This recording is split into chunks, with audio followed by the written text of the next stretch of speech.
After 4 years as the kept woman of New York's crown prince, I got pregnant.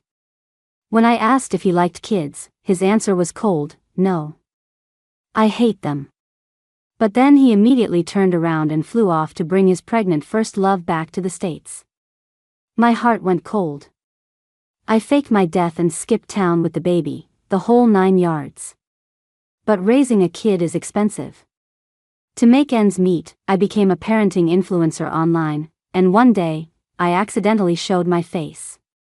That night, my apartment building was surrounded by a swarm of men in black. They even blocked off the doggy door at the back gate. The crown prince cornered me. "Mia, you have the nerve to tell people online you're a widow?" My daughter poked her little head out from behind the door. "Mister, my daddy isn't dead. He's just a deadbeat scumbag." I froze. "Oh my God, kid, zip it. My name is Mia, and I'm a very dedicated kept woman." 4 years ago, New York's crown prince, Liam Vance, was scouting a small town when he rescued me from the brink of death on a stormy night. He rescued me right into his bed. Everyone in our circle says Liam is a cold man, that he never takes the same woman out twice. But he kept me, pampered in his luxury penthouse, for 4 years. We must have slept together 5,000 times, day and night. Thanks to this prince of the city, I entered the world of the elite, often going on lavish shopping sprees with socialites and trophy wives. Right now, they were all picking out clothes for themselves. And me, the dedicated professional, was picking out lingerie for tonight, just as the prince had ordered.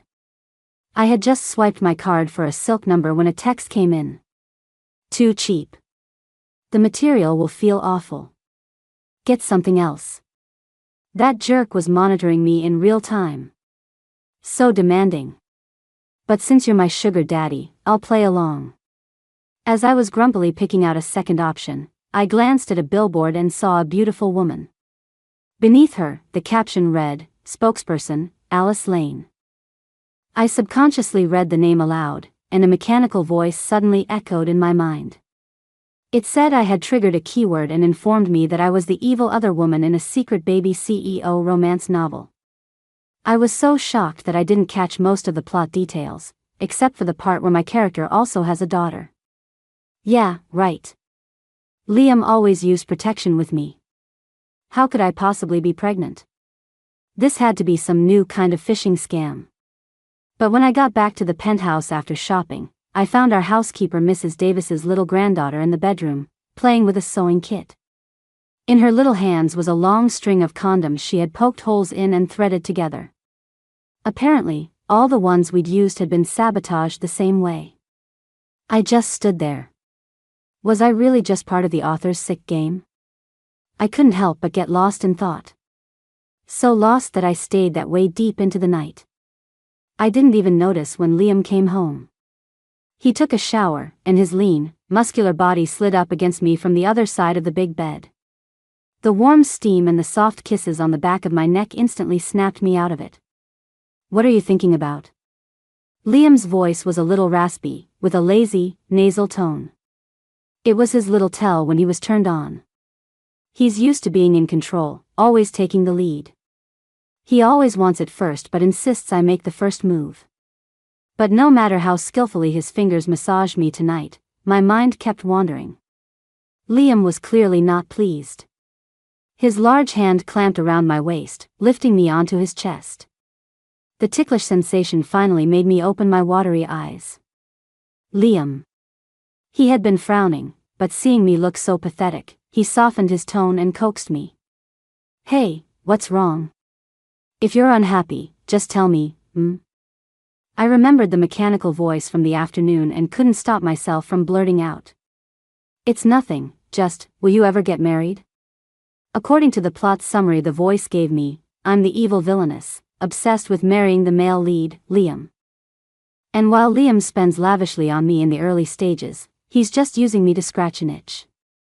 The one he truly cherishes is the female lead, Alice, who's struggling to make it in Hollywood. Once Alice returns, he'll be completely captivated by her and won't spare me a second glance. The book apparently had clues all along. For example, the moment I mention marriage, he'll turn cold. Sure enough, as soon as I asked, Liam's voice became icy, all traces of warmth gone. Don't ever bring up marriage with me. I don't want to hear those 2 words again. It was exactly as the plot summary had said. Looks like I'm stuck being the villainess. My spirit deflated. I wasn't sure if I was disappointed by his words or relieved that I found out early. Still, I could live with being the other woman. I've been the unimportant one my whole life. But being evil and a villain? No way. That night, after Liam said that, he got out of bed and didn't come back to the master bedroom to sleep with me. The next morning, Mrs. Peterson told me he'd been smoking in the study all night. After that, he didn't come home for 2 solid weeks. It gave me some free time to scroll through social media. I started thinking about where I'd move after leaving Liam, which would be soon. Suddenly, I saw an ad for Chanel's new spring-summer collection and instinctively wanted to order something. But then I thought, I'm just the other woman, doomed to be heartlessly cast aside. I needed to save the money in my account. So I angrily typed out a comment, "Ugh, so expensive. I could never afford this." An hour later, I received a transfer from Liam for $1 million. What? You jerk. I ask about marriage once and you disappear for 2 weeks, and you think throwing money at me will fix it? Then, another transfer notification popped up. 1 million, 1 million, 1 million. He sent a total of $19,999,000.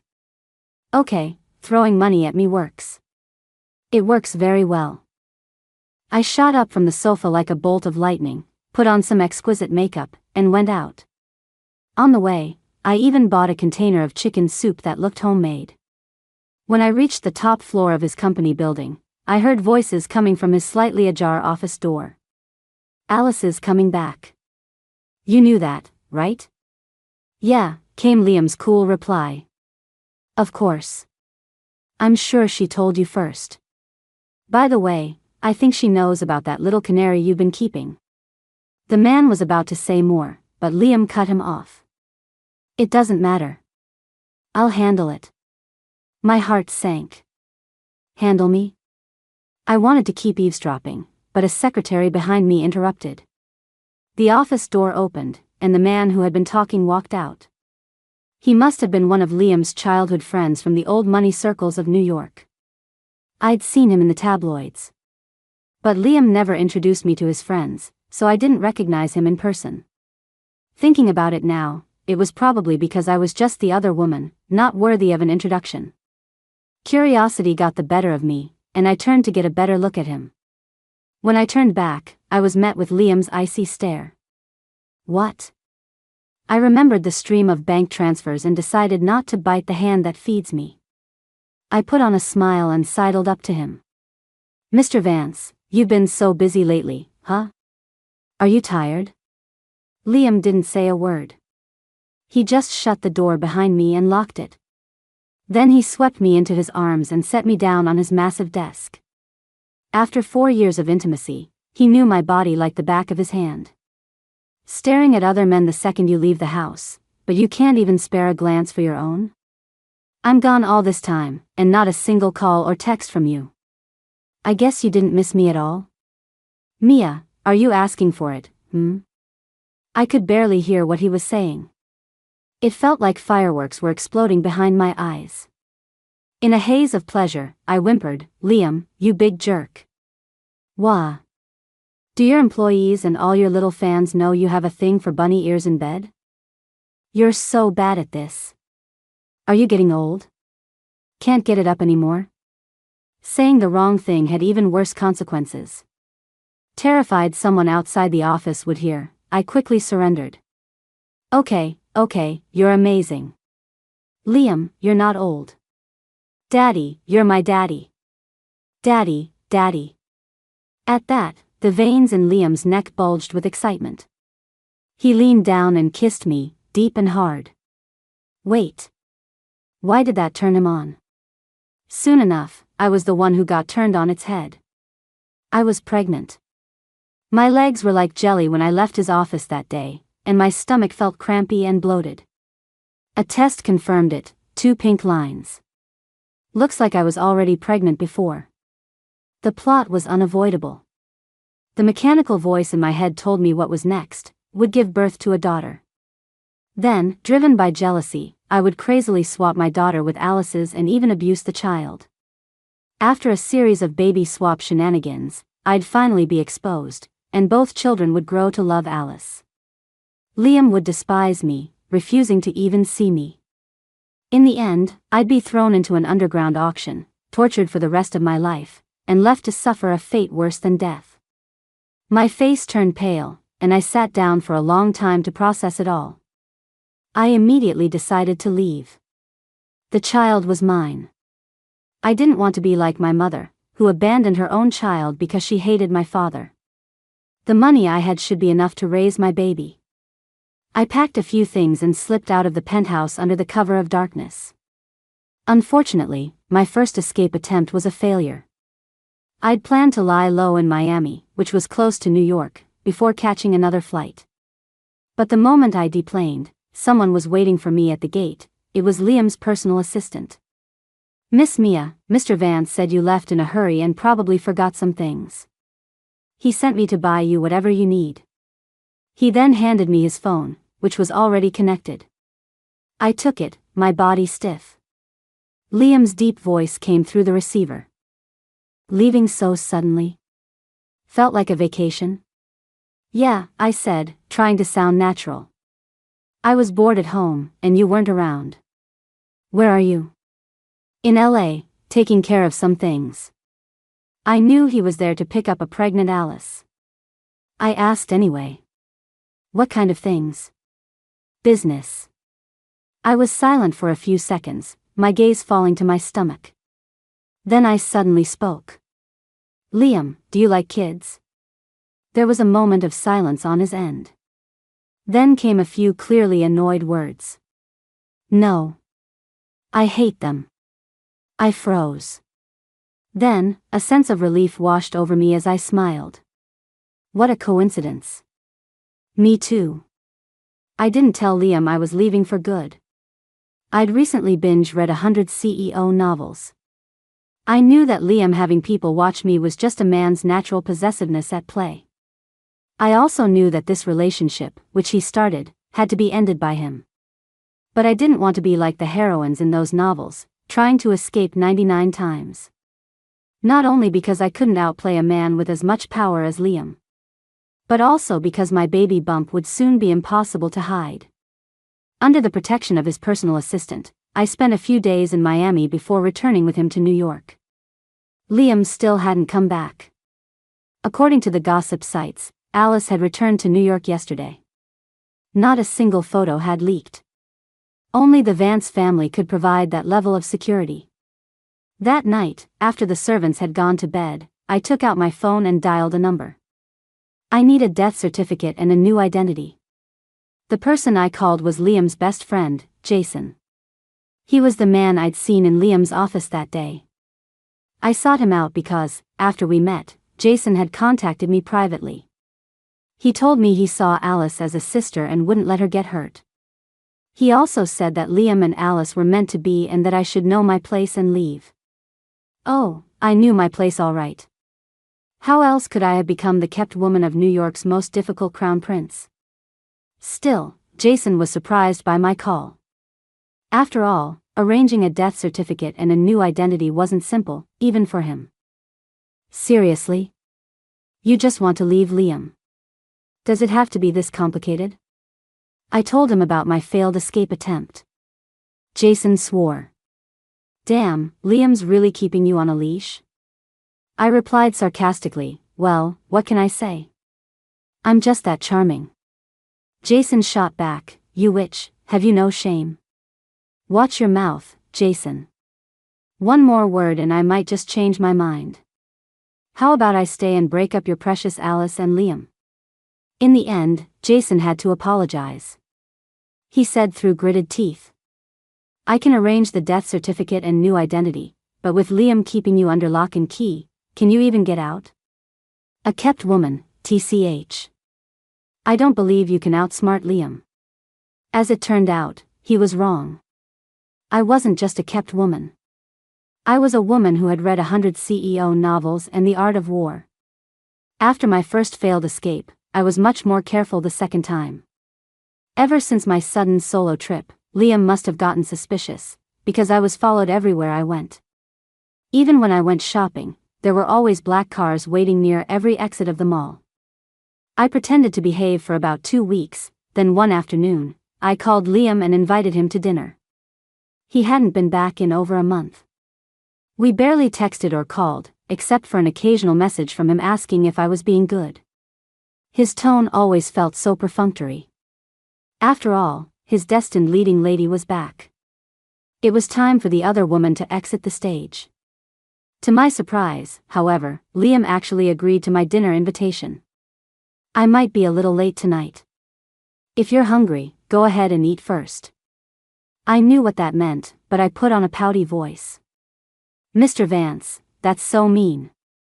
Who tells someone to eat alone? Be good, Mia. Be good for me, okay? It was the first time Liam had ever coaxed me outside of the bedroom. His voice was so deep and tender that it made me dizzy for a moment. I'll definitely be there tonight. There's something I need to tell you in person. Wait for me, okay?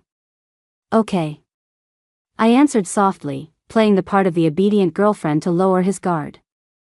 That afternoon, I went shopping as usual. In the mall, I found a girl with a similar build, had her change into my clothes, and sent her to the airport in a taxi. Sure enough, the moment she stepped into the airport, she was stopped by Liam's men. I used that window of opportunity to slip out through an employee exit, disguised in a staff uniform.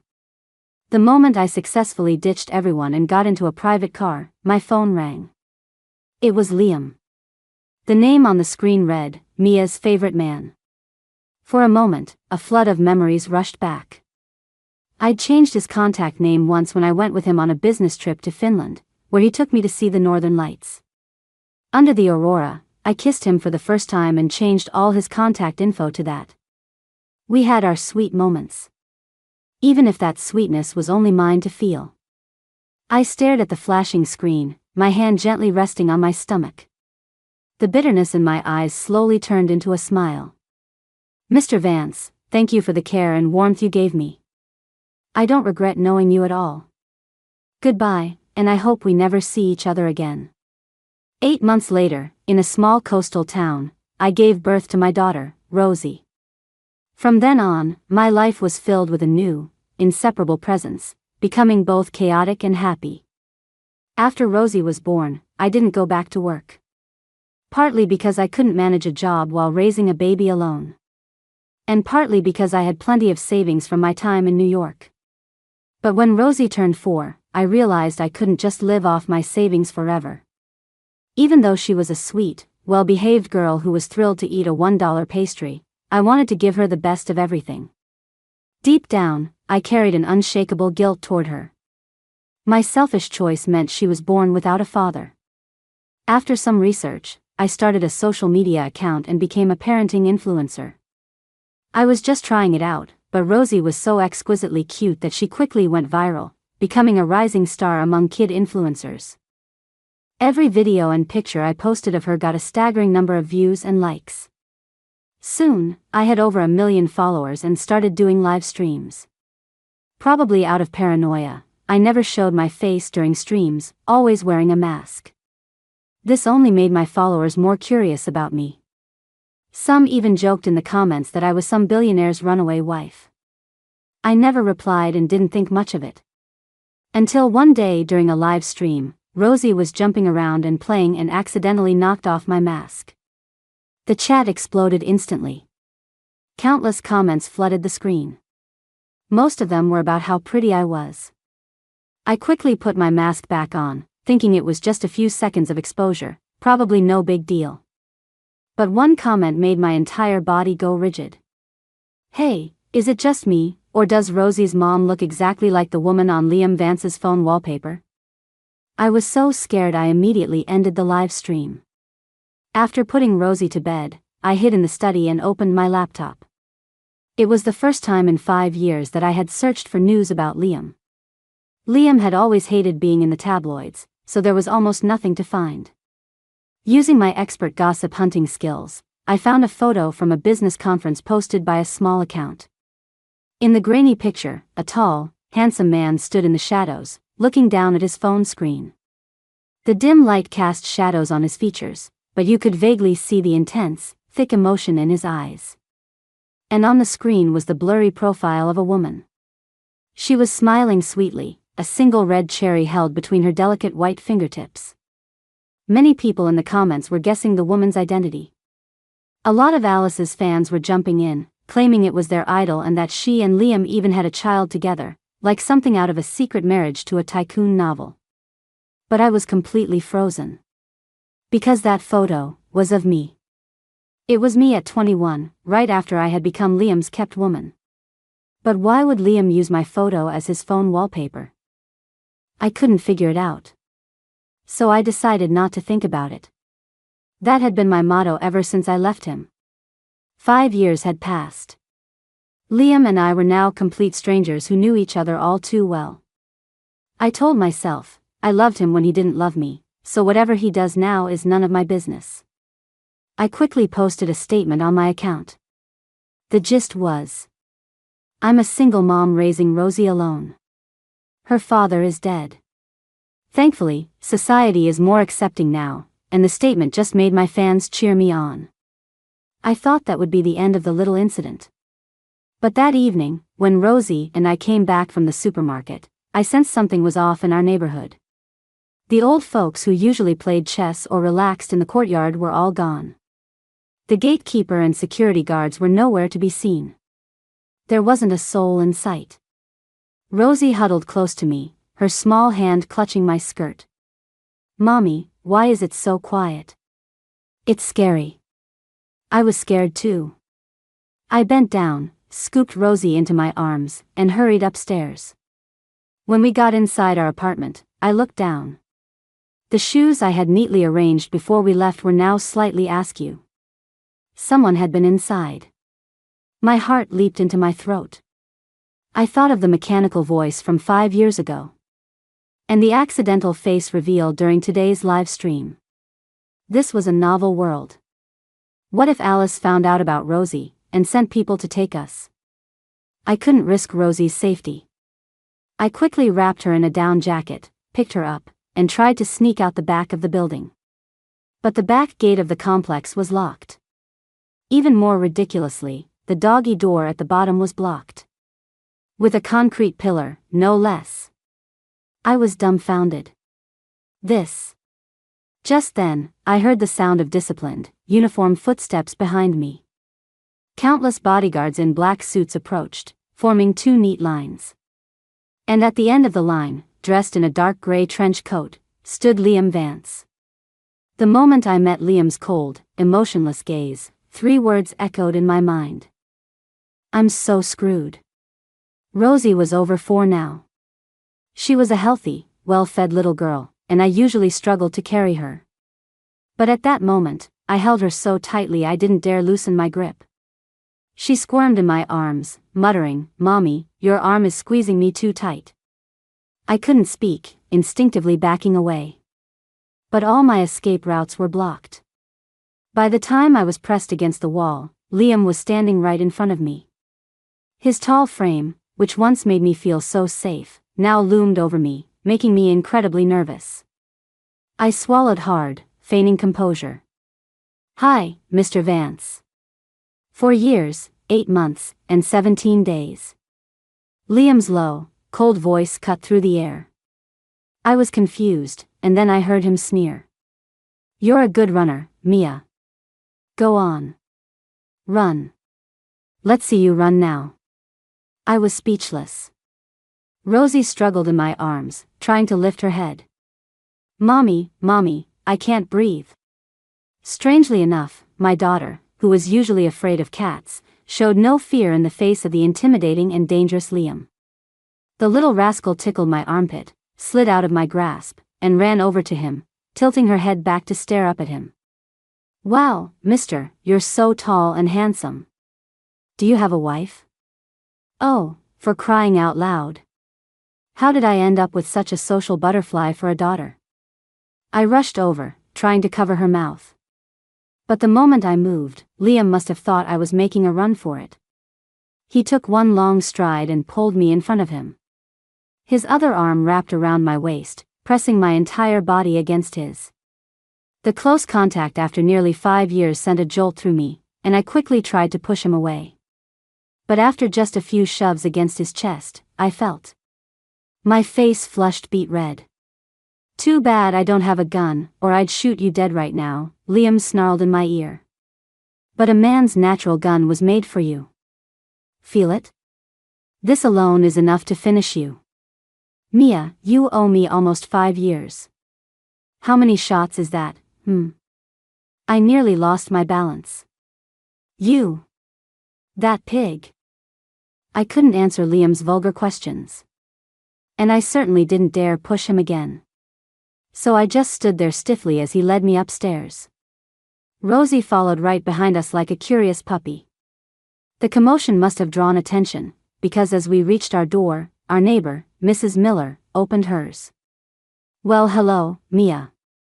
And who is this gentleman with you?" Liam, still holding me, answered coolly, "I'm her child's father."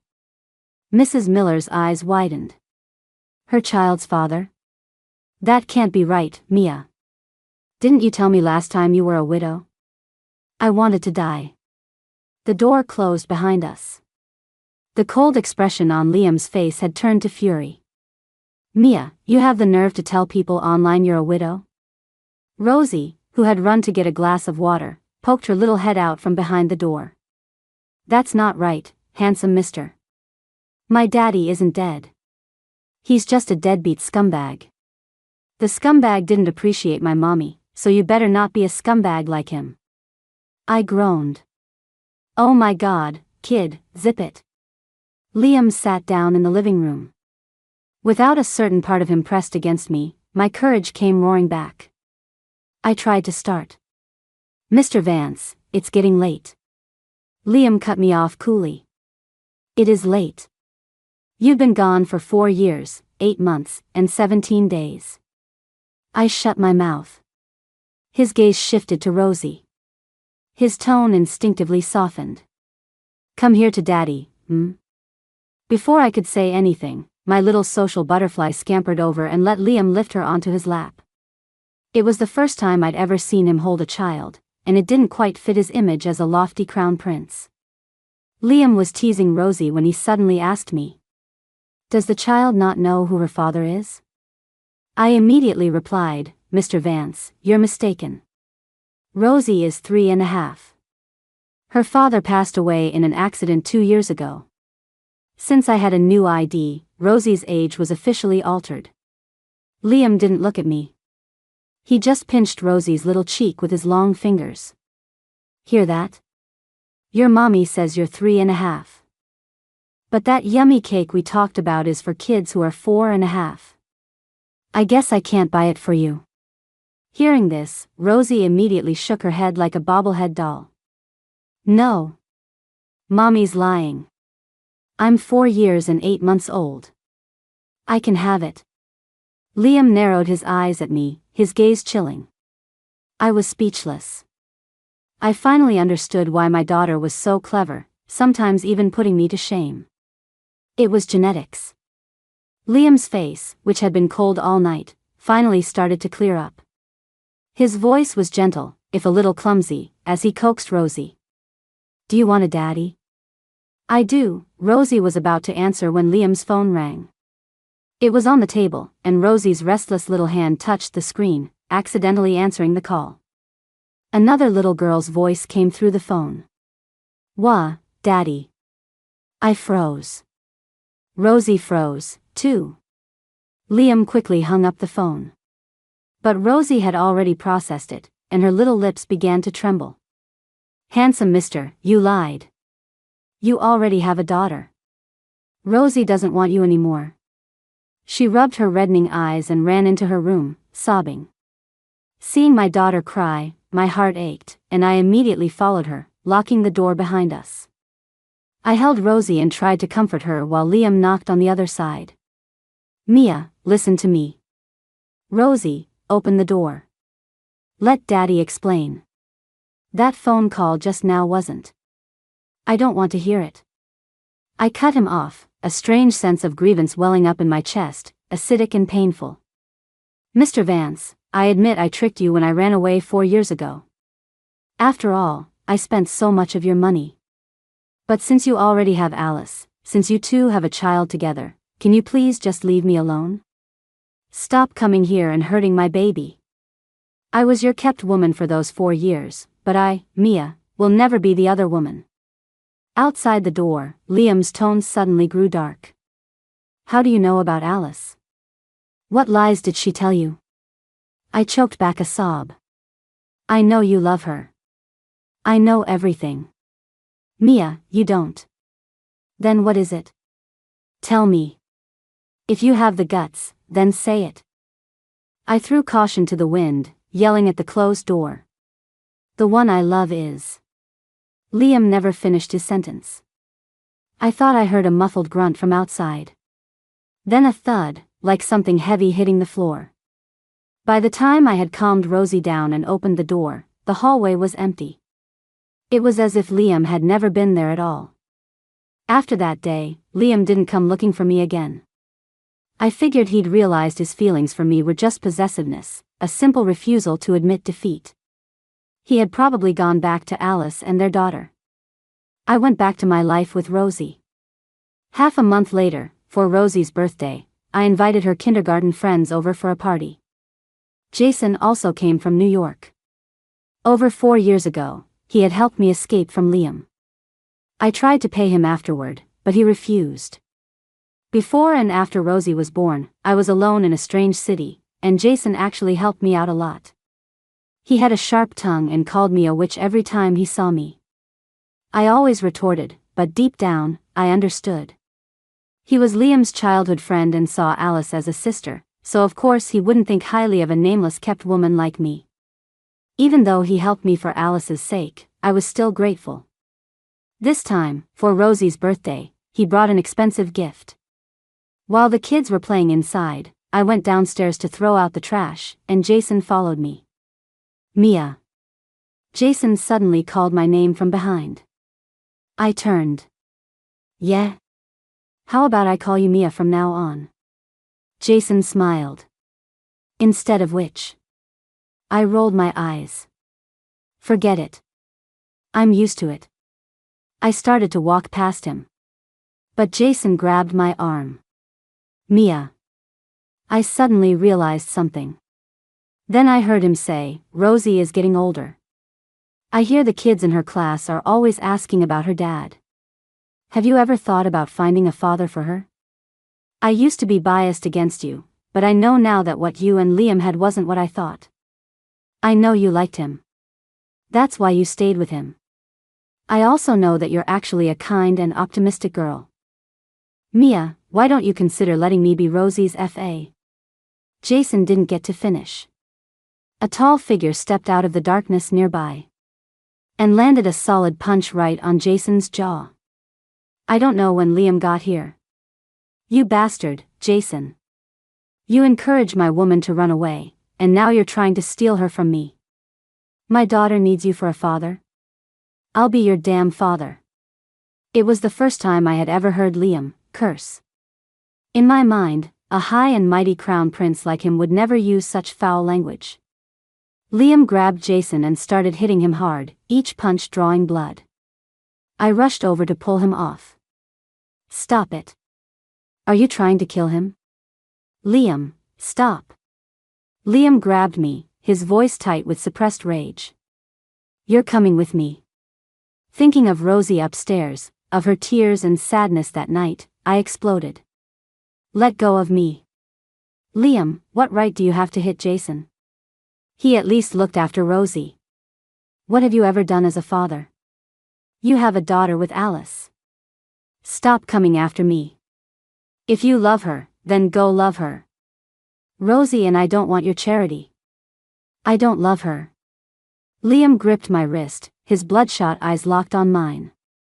I never loved her. Mia, you listen to me. I never loved Alice Lane. I, Liam Vance, am in love with you, Mia. As he spoke, his breathing grew heavier, and his eyes became redder. He looked like someone deprived of oxygen, each word making it harder for him to breathe. Amid my shock, I noticed how incredibly pale he was.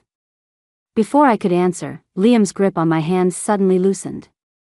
And for the first time, I saw that tall, imposing figure collapse in front of me. Liam was rushed into the emergency room. As I sat in the waiting area, his personal assistant explained everything to me.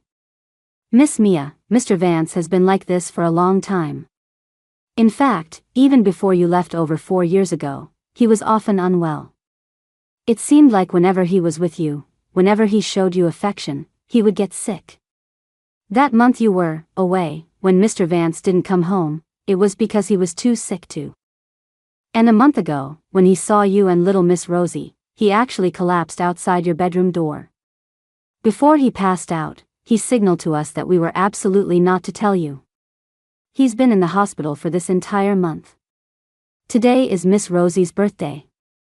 Mr. Vance couldn't stay away, so he checked himself out to come see you. I listened in a daze. At the same time, for the first time in 5 years, the mechanical voice in my head spoke again. It said, "Male lead has resisted the world's plot for the 3,912th time. In his fight against the system for the evil female supporting character, the male lead has endured 1,789 electric shocks and 4,281 cardiac arrest warnings. Plotline has collapsed. The emotional connection between male lead Liam Vance and female lead Alice Lane has collapsed. Male lead is currently in a near-death state. System level alert triggered. System repair and reconstruction initiated. System reconstruction complete. Male lead's life force is regenerating." Amid the system's robotic narration, I finally understood everything. It turned out that Liam had started to fall for me the year we met. But he was the male lead, and I was the villainess. For him to fall for me was to defy the world's predetermined plot. All those years we were together, he had suffered countless health problems. For the first year or two, he could manage with medication and injections. Finally, after a near-fatal incident, he learned about the system's existence. He learned that he was the hero and I was the villain. He also learned that his true love wasn't supposed to be me. Later, at key plot points, like when he was supposed to go to LA and have a one-night stand with Alice, he stayed faithful to me. This altered the plot, and the man who spent the night with Alice was his half-brother instead. The daughter Alice gave birth to was his brother's. After his brother died in a car crash, he entrusted Alice to Liam's care, and the system pushed him to marry her. But Liam still refused. By then, he was frequently suffering from fainting spells and struggling to breathe. Even so, he never sent me away. He never gave up on me. And he never told me a thing. During the time I was pregnant and planning to run away, he was often hospitalized. He went to LA for heart treatment. Over the past few years, he searched for me everywhere, never giving up, no matter how much pain he was in. He was making a bet. He was betting that as the male lead, if he died, the world would collapse. He loved me so much that he was willing to gamble his life on it. The system had tried to persuade him countless times. Male lead, there are thousands of women in the world. Follow the plot, marry Alice, and you can play with any other woman you want. Why must it be Mia? Why? Why indeed? Liam, you big idiot. You're the biggest idiot in the world. I brought Rosie to the hospital to take care of Liam. I also explained to Rosie that the little girl on the phone that day was calling her own father Daddy, not Liam. When she learned that Liam was her real father, she was overjoyed. The bond between a father and daughter is a strange and wonderful thing. They hadn't spent much time together, but they already adored each other. 2 weeks after the system rebuilt itself, he woke up. The doctors said all his tests were normal, his heart condition had completely vanished, and he was now perfectly healthy. When I heard this outside the doctor's office, my eyes welled up.